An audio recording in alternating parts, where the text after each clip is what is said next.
ಎಲ್ಲರಿಗೂ ನಮಸ್ಕಾರ. ಪುರಾಣಿತಿಹಾಸ ಚಾನೆಲ್ಗೆ ಸ್ವಾಗತ. ಪುರಾಣದಲ್ಲಿ ನಡೆದಿರುವ ನೈಜ ಘಟನೆಗಳು ಹಾಗೂ ರೋಚಕ ಕಥೆಗಳನ್ನು ನಿಮ್ಮ ಮುಂದೆ ತರುತ್ತಿದ್ದೇನೆ. ಇದು ಎಲ್ಲರಿಗೂ ಇಷ್ಟವಾಗುತ್ತದೆ ಎಂದು ಭಾವಿಸುತ್ತೇನೆ. ಈ ಕಾರ್ಯಕ್ಕೆ ಒಂದು ಮೆಚ್ಚುಗೆ ವ್ಯಕ್ತಪಡಿಸಿ ಈ ಚಾನೆಲ್ ಸಬ್ಸ್ಕ್ರೈಬ್ ಮಾಡಿ. ಈ ಸೌರಮಂಡಲದಲ್ಲಿರುವ ಅನೇಕ ಕ್ಷುದ್ರ ಗ್ರಹಗಳಿಂದ ನಮ್ಮ ಈ ಭೂಮಿಯ ರಚನೆ ಆಯಿತು. ಭೂಮಿಯಿಂದ ಮರ, ಗಿಡ, ನದಿ, ಪ್ರಾಣಿ ಪಕ್ಷಿಗಳು ಹಾಗೆ ಮನುಷ್ಯನ ಜನ್ಮವಾಯಿತು. ಈ ಪ್ರಕೃತಿಯಲ್ಲಿ ಅತ್ಯಂತ ಬುದ್ಧಿಜೀವಿಯಾಗಿರುವ ಮನುಷ್ಯನು ಪ್ರಕೃತಿಯಲ್ಲಿ ಅನೇಕ ರೀತಿಯ ಬದಲಾವಣೆಗಳನ್ನು ರೂಪಿಸಿದನು. ಗುರುಕುಲಗಳಲ್ಲಿ ಉಪನಿಷತ್ತುಗಳ ಕಲಿಕೆ, ಮಠ ಮಂದಿರ ಹಾಗೂ ದೇವಸ್ಥಾನಗಳನ್ನು ನಿರ್ಮಾಣ ಮಾಡಿದನು. ಅನೇಕ ದೇವಸ್ಥಾನಗಳಲ್ಲಿ ಈ ಧರ್ಮಸ್ಥಳ ದೇವಸ್ಥಾನವು ಹಸಿದವರಿಗೆ ಅನ್ನದಾನ, ವಿದ್ಯೆದಾಹಿಗಳಿಗೆ ವಿದ್ಯಾದಾನ, ಅನಾರೋಗ್ಯದಿಂದಿರುವರಿಗೆ ಔಷಧಿದಾನ ಹಾಗೂ ವಸ್ತ್ರದಾನ ಮಾಡುವ ದೊಡ್ಡ ಧಾರ್ಮಿಕ ಸಂಸ್ಥೆಯಾಗಿ ಬೆಳೆದಿದೆ. ನಾವು ಮೊದಲಿಗೆ ಧರ್ಮಸ್ಥಳ ಕ್ಷೇತ್ರ ಹೇಗೆ ನಿರ್ಮಾಣಗೊಂಡಿದೆ ಎಂದು ತಿಳಿಯೋಣ. ಸರಿಸುಮಾರು 800 ವರ್ಷಗಳ ಹಿಂದೆ ಭೂಮಂಡಲದಲ್ಲಿ ಅಧರ್ಮ ತಾಂಡವಾಡುತ್ತಿತ್ತು. ಆ ಸಂದರ್ಭದಲ್ಲಿ ಸಾಕ್ಷಾತ್ ಪರಮೇಶ್ವರನು 4 ಧರ್ಮದೇವತೆಗಳಾದ ಕಾಳರಾಹು, ಕಲಾರ್ಕಾಯಿ, ಕುಮಾರಸ್ವಾಮಿ ಮತ್ತು ಕನ್ಯಾಕುಮಾರಿಯರನ್ನು ಕರೆದು ಭೂಮಂಡಲದಲ್ಲಿ ಜನರು ತಮ್ಮ ಆಚಾರ ವಿಚಾರಗಳನ್ನು ಬಿಟ್ಟು ಹಿಂಸೆಗಳನ್ನು ಮಾಡುತ್ತಾ, ಮೋಸ ವಂಚನೆ ಸುಳ್ಳುಗಳನ್ನು ಹೇಳುತ್ತಾ ಅಧರ್ಮಿಗಳಾಗಿದ್ದಾರೆ. ನೀವು ಹೋಗಿ ಅಧರ್ಮ ನಾಶ ಮಾಡಿ ಧರ್ಮ ನೆಲೆಸುವಂತೆ ಆಜ್ಞಿಸುತ್ತಾನೆ. ಕೈಲಾಸದಿಂದ ಹೊರಟ ಧರ್ಮದೇವತೆಗಳು ಭೂಲೋಕಕ್ಕೆ ಆಗಮಿಸಿ ಧರ್ಮನೆಲೆಯಾಗಿರುವ ಸ್ಥಳವನ್ನು ಹುಡುಕುತ್ತಾರೆ. ಎಲ್ಲ ಕಡೆ ಅಧರ್ಮನೆ ತಾಂಡವಾಡುತ್ತಿರುತ್ತದೆ. ಇದರಿಂದ ಕೋಪಗೊಂಡ ಧರ್ಮದೇವತೆಗಳು ಭೂಲೋಕದಲ್ಲಿ ಧರ್ಮವನ್ನು ಸ್ಥಾಪನೆ ಮಾಡಲು ಸಾಧ್ಯವಿಲ್ಲ ಎಂದು ಕೈಲಾಸಕ್ಕೆ ಹೊರಡುವಾಗ ಅಣ್ಣಪ್ಪ ಸ್ವಾಮಿ ಅವರನ್ನು ತಡೆದು ಧರ್ಮನೆಲೆಯಾಗಿರುವ ಸ್ಥಳವನ್ನು ತಿಳಿಸುತ್ತಾನೆ. ಇದನ್ನು ಪರೀಕ್ಷಿಸಲು ಧರ್ಮದೇವತೆಗಳು ಬೆಳ್ತಂಗಡಿಯ ಗ್ರಾಮವಾದ ಮಲ್ಲರ್ಪಾಡಿಯ ಕುಡುಮಪುರ ಎಂಬಲ್ಲಿಗೆ ಬರುತ್ತಾರೆ. ಆ ಊರಿನ ಜೈನ ಮುಖ್ಯಸ್ಥರಾದ ಬೀರ್ಮಣ್ಣ ಪೆರ್ಗಡೆ ಮತ್ತು ಅಮ್ಮು ಬಲ್ಲಾಳ್ತಿ ಹಾಗೂ ಅವರ ಮಗ ಕುಮಾರಯ್ಯ ನೆಲ್ಯಾಡಿ ಬೀಡು ಎಂಬ ಹೆಸರಿನ ಮನೆಯಲ್ಲಿ ವಾಸಿಸುತ್ತಿದ್ದರು. ಅವರ ಸಂಸ್ಕೃತಿಯಂತೆ ದಂಪತಿಗಳು ಬಂದ ಅತಿಥಿಗಳಿಗೆ ಧರ್ಮ ಮಾರ್ಗದಂತೆ ಗೌರವದಿಂದ ಆತಿಥ್ಯ ವಹಿಸಿದರು. ಅವರ ಪ್ರಾಮಾಣಿಕತೆ ಮತ್ತು ಔದಾರ್ಯದಿಂದ ಸಂತೋಷಗೊಂಡು ಆ ರಾತ್ರಿ ಧರ್ಮದೇವತೆಗಳು ಪೆರ್ಗಡೆ ದಂಪತಿಯವರ ಕನಸಿನಲ್ಲಿ ಕಾಣಿಸಿಕೊಂಡು ತಮ್ಮ ಭೇಟಿಯ ಉದ್ದೇಶವನ್ನು ತಿಳಿಸಿದರು. ಹಾಗೆಯೇ ದೈವಗಳ ಆರಾಧನೆಗಾಗಿ ಮತ್ತು ಧರ್ಮ ಪ್ರಚಾರಕ್ಕಾಗಿ ತಮ್ಮ ಜೀವನವನ್ನು ಮುಡುಪಾಗಿಡಬೇಕೆಂದು ಸೂಚಿಸಿದರು. ಹಾಗೂ ಪ್ರತ್ಯೇಕ ದೇವಾಲಯವನ್ನು ನಿರ್ಮಿಸುವಂತೆ ತಿಳಿಸಿದರು. ಅಲ್ಲದೆ ದೈವದ ದೈವಶಾಸ್ತ್ರಜ್ಞರಾಗಿ ಇಬ್ಬರೂ ಉದಾತ್ತ ವ್ಯಕ್ತಿಗಳನ್ನು ಮತ್ತು ದೇವಾಲಯದ ಕಾರ್ಯನಿರ್ವಾಹಕ ಮುಖ್ಯಸ್ಥರಾಗಿ ಪೆರ್ಗಡೆಯವರನ್ನು, ಹಾಗೆಯೇ ಪೆರ್ಗಡೆಯವರ ಸಹಾಯಕ್ಕಾಗಿ 4 ವ್ಯಕ್ತಿಗಳನ್ನು ಆಯ್ಕೆ ಮಾಡುವಂತೆ ಪೆರ್ಗಡೆಯವರಿಗೆ ಸೂಚಿಸಲಾಯಿತು. ಪ್ರತಿಯಾಗಿ ದೈವಗಳು ಪೆರ್ಗಡೆಯವರ ಕುಟುಂಬಕ್ಕೆ ರಕ್ಷಣೆ ಹಾಗೂ ಈ ಕ್ಷೇತ್ರ ಪ್ರಸಿದ್ಧಿ ಪಡೆಯುವಂತೆ ಭರವಸೆ ನೀಡಿದರು. ರಾತ್ರಿಯ ಕನಸನ್ನು ನನಸು ಮಾಡಲು ಪೆರ್ಗಡೆ ದಂಪತಿಗಳು ತಮ್ಮ ನೆಲ್ಯಾಡಿ ಬೀಡುವಿನ ಮನೆಯನ್ನು ದೈವಗಳ ಪೂಜೆಗಾಗಿ ತ್ಯಾಗ ಮಾಡಿದರು. ಹಾಗೂ ಅಲ್ಲಿಯೇ ದೈವಗಳಿಗೆ ಪೂಜೆಯನ್ನು ಪ್ರಾರಂಭಿಸಿದರು. ಪೆರ್ಗಡೆಯವರ ಇಚ್ಛೆಯಂತೆ ಧರ್ಮದೇವತೆಗಳಿಗೆ ದೇವಾಲಯ ನಿರ್ಮಾಣವಾಯಿತು. ಪೂಜಾ ವಿಧಿವಿಧಾನಗಳನ್ನು ನಿರ್ವಹಿಸಲು ಪುರೋಹಿತರನ್ನು ನೇಮಿಸಲಾಯಿತು. ಧರ್ಮದೇವತೆಗಳ ಆಜ್ಞೆಯಂತೆ ತಮ್ಮ ಮಗ ಕುಮಾರಯ್ಯನಿಗೆ ಧರ್ಮಾಧಿಕಾರಿಯಾಗಿ ಬಹಳ ವಿಜೃಂಭಣೆಯಿಂದ ಪಟ್ಟಾಭಿಷೇಕ ಮಾಡಲಾಯಿತು. ಇದನ್ನೆಲ್ಲ ಕೈಲಾಸದಿಂದ ವೀಕ್ಷಿಸುತ್ತಿದ್ದ ಪರಮೇಶ್ವರನಿಗೆ ಧರ್ಮಾಧಿಕಾರಿಯನ್ನು ಪರೀಕ್ಷಿಸುವ ಇಚ್ಛೆಯಾಗಿ ಯೋಗಿಯ ಮಾರುವೇಷದಲ್ಲಿ ಧ್ಯಾನಚಿತ್ತರಾಗಿ ಕುಡುಮಪುರದಲ್ಲಿ ಕುಳಿತಿರುತ್ತಾರೆ. ಇದನ್ನು ಗಮನಿಸಿದ ಧರ್ಮಾಧಿಕಾರಿಯವರು ಯೋಗಿಯನ್ನು ಈ ದಿನದ ಅತಿಥಿಯಾಗಿ ಬಂದು ಆತಿಥ್ಯವನ್ನು ಸ್ವೀಕರಿಸಲು ಕೇಳಿಕೊಳ್ಳುತ್ತಾರೆ. ಆಗ ಯೋಗಿಯು ಶಿವನ ಸನ್ನಿಧಾನದಲ್ಲಿ ಪೂಜೆ ಮುಗಿಸಿ ಆತಿಥ್ಯ ಸ್ವೀಕರಿಸುತ್ತೇನೆ ಎಂದಾಗ ಕುಡುಮಪುರದಲ್ಲಿ ಶಿವನ ದೇವಸ್ಥಾನ ಇಲ್ಲದಿರುವ ವಿಷಯ ಯೋಗಿಯವರಲ್ಲಿ ಧರ್ಮಾಧಿಕಾರಿಯವರು ತಿಳಿಸುತ್ತಾರೆ. ಇದರಿಂದ ಕೋಪಗೊಂಡ ಯೋಗಿಯು ಶಿವನ ದೇವಾಲಯ ಆಗುವವರೆಗೆ ಉಪವಾಸದಲ್ಲಿರುತ್ತೇನೆ ಎಂದು ಅಲ್ಲಿಂದ ಹೊರಟು ಹೋಗುತ್ತಾರೆ. ಇದರಿಂದ ಬೇಸರಗೊಂಡ ಧರ್ಮಾಧಿಕಾರಿಯವರು ತಮ್ಮ ಸೇವಕನಾದ ಅಣ್ಣಪ್ಪನನ್ನು ಕರೆದು ರಾತ್ರಿ ಬೆಳಗಾಗುವುದರೊಳಗೆ ಕುಡುಮಪುರದಲ್ಲಿ ಶಿವನ ದೇವಸ್ಥಾನ ಸ್ಥಾಪಿಸಬೇಕು ಎಂದು ಆಜ್ಞಾಪಿಸುತ್ತಾರೆ. ಅವರ ಆಜ್ಞೆಯಂತೆ ಅಣ್ಣಪ್ಪನು ರಾತ್ರಿಯೇ ಹೊರಟು ಕದ್ರಿ ಶ್ರೀ ಮಂಜುನಾಥ ಸ್ವಾಮಿಯ ದೇವಸ್ಥಾನಕ್ಕೆ ತೆರಳಿ ಸ್ಥಾಪಿತವಾಗಿರುವ ಶಿವಲಿಂಗವನ್ನು ತೆಗೆಯಲು ಪ್ರಯತ್ನಿಸುತ್ತಾನೆ. ಇದನ್ನರಿತ ಕದ್ರಿಯ ಕ್ಷೇತ್ರಪಾಲನಾಗಿರುವ ಕುಟ್ಟಿಚ್ಯಾತ ಅಣ್ಣಪ್ಪನನ್ನು ತಡೆದನು. ಇಬ್ಬರಿಗೂ ಯುದ್ಧವಾಗಿ ಕುಟ್ಟಿಚ್ಯಾತನನ್ನು ಸೋಲಿಸುತ್ತಾನೆ. ಅಣ್ಣಪ್ಪ ಎಷ್ಟೇ ಪ್ರಯತ್ನಿಸಿದರೂ ಶಿವಲಿಂಗವನ್ನು ತೆಗೆಯಲಾಗುವುದಿಲ್ಲ. ಸೋತ ಅಣ್ಣಪ್ಪನು ತನ್ನ ಶಿರವನ್ನು ಶಿವಲಿಂಗಕ್ಕೆ ಅಪ್ಪಳಿಸಿದಾಗ ಶಿವನ ಅಶರೀರವಾಣಿಯು ಕೆರೆಯಲ್ಲಿರುವ ಜ್ಯೋತಿರ್ಲಿಂಗವನ್ನು ತೆಗೆದುಕೊಂಡು ಪ್ರತಿಷ್ಠಾಪನೆ ಮಾಡುವಂತೆ ತಿಳಿಸಿತು. ತಡಮಾಡದೆ ಅಣ್ಣಪ್ಪ ಕೆರೆಗೆ ಹಾರಿ ಶಿವಲಿಂಗವನ್ನು ತೆಗೆದುಕೊಂಡು ಬರುತ್ತಾನೆ. ನಂತರ ಕದ್ರಿಯಿಂದ ಹೊರಟ ಅಣ್ಣಪ್ಪನು ಕುಡುಮಪುರಕ್ಕೆ ಬಂದು ಧರ್ಮಾಧಿಕಾರಿಯವರ ಸಮ್ಮುಖದಲ್ಲಿ ಪ್ರತಿಷ್ಠಾಪನೆ ಮಾಡುತ್ತಾನೆ. ಈ ವಿಸ್ಮಯಕಾರಿ ಘಟನೆಯನ್ನು ನೋಡಿದ ಧರ್ಮಾಧಿಕಾರಿಯವರಿಗೆ ಅಣ್ಣಪ್ಪನ ಮೇಲೆ ಸಂದೇಹ ಬರುತ್ತದೆ. ಅವನಲ್ಲಿ ನೀನು ಸಾಮಾನ್ಯ ವ್ಯಕ್ತಿಯಲ್ಲ, ನೀನು ಯಾರೆಂದು ಸತ್ಯ ಹೇಳೆಂದು ಕೇಳಿದಾಗ ಅಣ್ಣಪ್ಪನು ತನ್ನ ನೈಜ ರೂಪ ಅಣ್ಣಪ್ಪ ಸ್ವಾಮಿಯಾಗಿ ಧರ್ಮಾಧಿಕಾರಿಯವರಿಗೆ ದರ್ಶನವನ್ನು ನೀಡುತ್ತಾನೆ. ಈ ಸ್ಥಳದಲ್ಲಿ ಸತ್ಯ ಧರ್ಮಗಳನ್ನು ನೆಲೆನಿಲ್ಲಿಸಿ ಧರ್ಮಚಾವಡಿಯಾಗಿ ಪರಿವರ್ತಿಸಿದಕ್ಕಾಗಿ ಈ ಕ್ಷೇತ್ರವು ಧರ್ಮಸ್ಥಳವಾಗಿ ಹೆಸರುವಾಸಿಯಾಯಿತು. ಶ್ರೀ ಕ್ಷೇತ್ರದ ದರ್ಶನಕ್ಕಾಗಿ ಯಾತ್ರಾರ್ಥಿಗಳು ಸ್ವಚ್ಛಂದವಾಗಿ ಹರಿಯುವ ನೇತ್ರಾವತಿ ನದಿಯಲ್ಲಿ ಸ್ನಾನ ಮಾಡಿ ಶ್ರೀ ಮಂಜುನಾಥ ಸ್ವಾಮಿಯ ದರ್ಶನ ಪಡೆಯುವುದು. ಇಲ್ಲಿಯೇ ನೆಲೆ ನಿಂತಿರುವ ಅಮ್ಮನವರು ಭಕ್ತರ ಇಷ್ಟಾರ್ಥಗಳನ್ನು ಈಡೇರಿಸುವವಳು.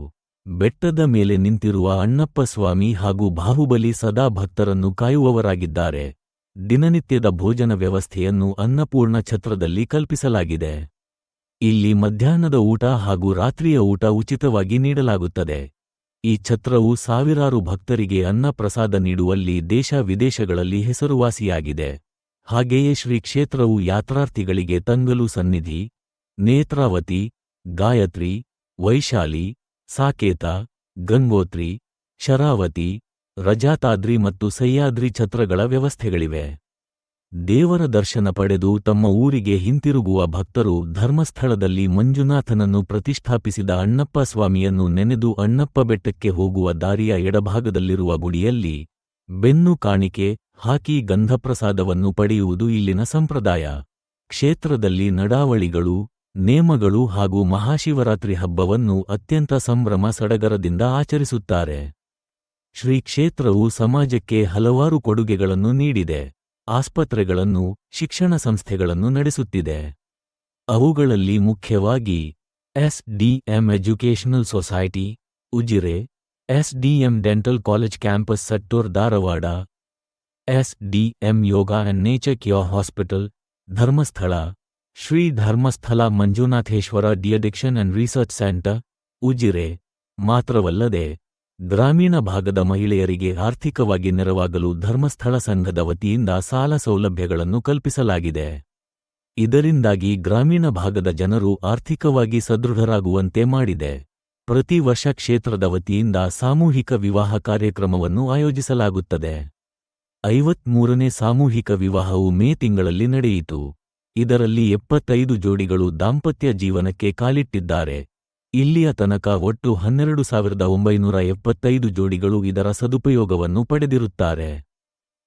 ದಕ್ಷಿಣ ಕನ್ನಡ ಜಿಲ್ಲೆ, ಉಡುಪಿ ಜಿಲ್ಲೆಯ ಹಲವಾರು ಪ್ರಾಥಮಿಕ ಶಾಲೆಗಳನ್ನು ದತ್ತು ತೆಗೆದುಕೊಂಡು ಮಕ್ಕಳ ವಿದ್ಯಾಭ್ಯಾಸಕ್ಕೆ ಅನುಕೂಲವಾಗುವಂತೆ ನೆರವಾಗಿದೆ. ಇಷ್ಟು ಮಾತ್ರವಲ್ಲದೆ ಹಲವಾರು ದೇವಸ್ಥಾನಗಳ ನವೀಕರಣ ಕಾರ್ಯ ಮತ್ತು ಜೀರ್ಣೋದ್ಧಾರ ಕಾರ್ಯಕ್ಕೆ ಕ್ಷೇತ್ರದ ವತಿಯಿಂದ ದೊಡ್ಡ ಮೊತ್ತದ ದೇಣಿಗೆಯನ್ನು ಸಹ ನೀಡಿರುತ್ತಾರೆ. ಇದನ್ನು ನೀವು ಆಯಾ ದೇವಸ್ಥಾನದ ದೇಣಿಗೆ ಪಟ್ಟಿಯಲ್ಲಿ ಗಮನಿಸಿರಬಹುದು. ಹಾಗೂ ಸಾರ್ವಜನಿಕ ಕಟ್ಟಡ ನಿರ್ಮಾಣ, ಆಶ್ರಯ ತಾಣಗಳ ನಿರ್ಮಾಣಕ್ಕೆ ಒತ್ತು ನೀಡಿದೆ. ಉದ್ಯಮ ಕ್ಷೇತ್ರಕ್ಕೆ ಕಾಲಿಟ್ಟಿರುವ ಸಂಸ್ಥೆಯು ಸಿರಿ ಗ್ರಾಮೋದ್ಯೋಗ ಯೋಜನೆಯಿಂದ ಹಲವಾರು ಉದ್ಯೋಗವನ್ನು ಸೃಷ್ಟಿಸಿ ಜಿಲ್ಲೆಯಲ್ಲಿ ನಿರುದ್ಯೋಗ ಸಮಸ್ಯೆಯನ್ನು ನಿವಾರಿಸಲು ಸಹಕಾರಿಯಾಗಿದೆ. ನೈಸರ್ಗಿಕ ಪದಾರ್ಥಗಳನ್ನು ಬಳಸಿ ಯಾವುದೇ ರೀತಿಯ ಕಲಬೆರಕೆ ಮಾಡದೆ ಗೃಹ ಬಳಕೆಗೆ ಯೋಗ್ಯವಾದ ಉತ್ಪನ್ನವನ್ನು ಅತಿ ಕಡಿಮೆ ಬೆಲೆಗೆ ನೀಡುವಲ್ಲಿ ಸಂಸ್ಥೆ ಯಶಸ್ವಿಯಾಗಿದೆ. ಹಾಗೆಯೇ ಸಿರಿ ಮಿಲ್ಲೆಟ್ಸ್ ಎನ್ನುವ ಸಿರಿಧಾನ್ಯದಿಂದ ತಯಾರಿಸಿದ ಹೊಸ ಉತ್ಪನ್ನವನ್ನು ಮಾರುಕಟ್ಟೆಗೆ ಪರಿಚಯಿಸಿದೆ. ಈ ಉತ್ಪನ್ನವು ದೇಹಕ್ಕೆ ಬೇಕಾಗುವ ಉತ್ತಮ ಪೋಷಕಾಂಶಗಳನ್ನು ನೀಡುವಲ್ಲಿ ಸಹಕಾರಿಯಾಗಿದೆ. ಧರ್ಮಸ್ಥಳದ ಧರ್ಮಾಧಿಕಾರಿಯಾಗಿ ಅಧಿಕಾರ ವಹಿಸಿಕೊಂಡ ಧರ್ಮಾಧಿಕಾರಿಗಳು ತಮ್ಮ ಅಧಿಕಾರವನ್ನು ದೇವಳ ಮತ್ತು ಜನರ ಏಳಿಗೆಗಾಗಿ ಶ್ರಮಿಸಿ ಧರ್ಮವನ್ನು ಎತ್ತಿ ಹಿಡಿದಿದ್ದಾರೆ. ಆ ನಿಟ್ಟಿನಲ್ಲಿ ವೀರೇಂದ್ರ ಹೆಗ್ಗಡೆಯವರು ಪ್ರಮುಖರು. ಇವರು 1948 ನವೆಂಬರ್ 25ರಂದು ತಂದೆ ರತ್ನವರ್ಮ ಹೆಗ್ಗಡೆ ಮತ್ತು ತಾಯಿ ರತ್ನಮ್ಮ ಹೆಗ್ಗಡೆ ಅವರ ಮೊದಲ ಮಗನಾಗಿ ಜನಿಸಿದರು. ಪ್ರಾಥಮಿಕ ಶಿಕ್ಷಣ ತಮ್ಮ ಊರಾದ ಧರ್ಮಸ್ಥಳದಲ್ಲಿ, ಪ್ರೌಢಶಾಲಾ ಶಿಕ್ಷಣವನ್ನು ಬೆಂಗಳೂರಿನ ಶೇಷಾದ್ರಿಪುರಂ ಪ್ರೌಢಶಾಲೆಯಲ್ಲಿ ಪಡೆದುಕೊಂಡರು. ಅಲ್ಲಿಯೇ ಕಾಲೇಜು ಶಿಕ್ಷಣ ಮತ್ತು ಪದವಿ ಶಿಕ್ಷಣವನ್ನು ಪೂರ್ತಿಗೊಳಿಸಿದರು. ತಂದೆ ರತ್ನವರ್ಮ ಹೆಗ್ಗಡೆಯವರ ನಿಧನದ ನಂತರ 1968ರಲ್ಲಿ 21ನೇ ಧರ್ಮಾಧಿಕಾರಿಯಾಗಿ ಅಧಿಕಾರ ಪಡೆದುಕೊಳ್ಳುತ್ತಾರೆ. ತಾಯಿಯವರ ಮಾರ್ಗದರ್ಶನದಂತೆ ಅಧಿಕಾರವನ್ನು ನಡೆಸುತ್ತಾರೆ. 1972 ಡಿಸೆಂಬರ್ 27ರಲ್ಲಿ ಹೇಮಾವತಿಯವರೊಂದಿಗೆ ವಿವಾಹವಾಗುತ್ತಾರೆ. ನೆಮ್ಮದಿಯ ಸಂಸಾರದ ಜೊತೆಗೆ ದೇವಳದ ಜವಾಬ್ದಾರಿಯನ್ನು ಹೆಗಲೇರಿಸಿಕೊಂಡ ಇವರು 1982ರಲ್ಲಿ ಬಾಹುಬಲಿ ಏಕಶಿಲಾ ವಿಗ್ರಹವನ್ನು ರತ್ನಗಿರಿ ಬೆಟ್ಟದಲ್ಲಿ ಪ್ರತಿಷ್ಠಾಪಿಸುತ್ತಾರೆ. ಇದರಿಂದ ತಂದೆಯವರು ಕಂಡ ಕನಸನ್ನು ಇವರು ನೆರವೇರಿಸುತ್ತಾರೆ. ಅದೇ ವರ್ಷದಲ್ಲಿ ಗ್ರಾಮೀಣಾಭಿವೃದ್ಧಿ ಯೋಜನೆಯ ರುಡ್ ಸೆಟ್ ಸಂಸ್ಥೆಯನ್ನು ಹುಟ್ಟುಹಾಕಿದರು. ಇದರಿಂದ ಯುವಕ ಯುವತಿಯರಿಗೆ ಉದ್ಯೋಗದ ತರಬೇತಿಯನ್ನು ನೀಡಿ ಸ್ವಂತ ಉದ್ಯೋಗ ಮಾಡಲು ಪ್ರೇರೇಪಣೆಯಾಗಿದೆ.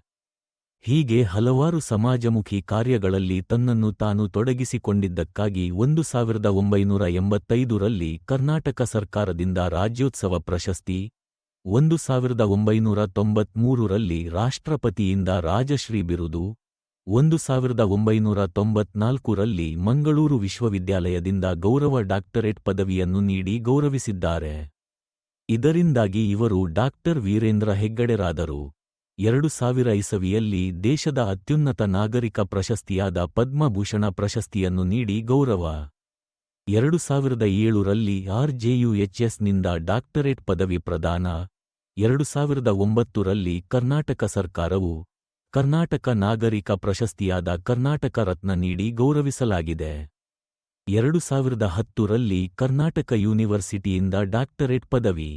ಹಾಗೆ 2015ರಲ್ಲಿ ದೇಶದ ಅತ್ಯುನ್ನತ ನಾಗರಿಕ ಪ್ರಶಸ್ತಿಯಾದ ಪದ್ಮವಿಭೂಷಣವನ್ನು ನೀಡಿ ಗೌರವಿಸಲಾಗಿದೆ. ಹೀಗೆ ಹಲವಾರು ಪ್ರಶಸ್ತಿಗಳನ್ನು ತಮ್ಮದಾಗಿಸಿಕೊಂಡಿದ್ದಾರೆ. ಇಂತಹ ದಿವ್ಯಚೇತನ, ನಡೆದಾಡುವ ದೇವರು ನಮ್ಮೊಂದಿಗಿದ್ದಾರೆ ಎನ್ನುವುದೇ ಒಂದು ಸಂತೋಷದ ವಿಚಾರ. ಇವರ ಮೃದುವಾದ ಮಾತು, ನುಡಿ ಕೇಳುವುದೇ ಆನಂದ. ಇವರು ಜಟಿಲವಾದ ಸಮಸ್ಯೆಗಳನ್ನು ಅತ್ಯಂತ ಸುಲಭವಾಗಿ ಸ್ವತಃ ಅಣ್ಣಪ್ಪ ಸ್ವಾಮಿಯೇ ನಿಂತು ಬಗೆಹರಿಸಿದಂತೆ ನಮಗೆ ಭಾಸವಾಗುತ್ತದೆ. ಇವರನ್ನು ಪಡೆದ ನಾವೆಲ್ಲರೂ ನಿಜಕ್ಕೂ ಧನ್ಯರು. ಇವರು ಇನ್ನೂ 100 ಕಾಲ ಚೆನ್ನಾಗಿ ಬಾಳಲಿ ಎಂದು ಆಶಿಸುತ್ತೇನೆ.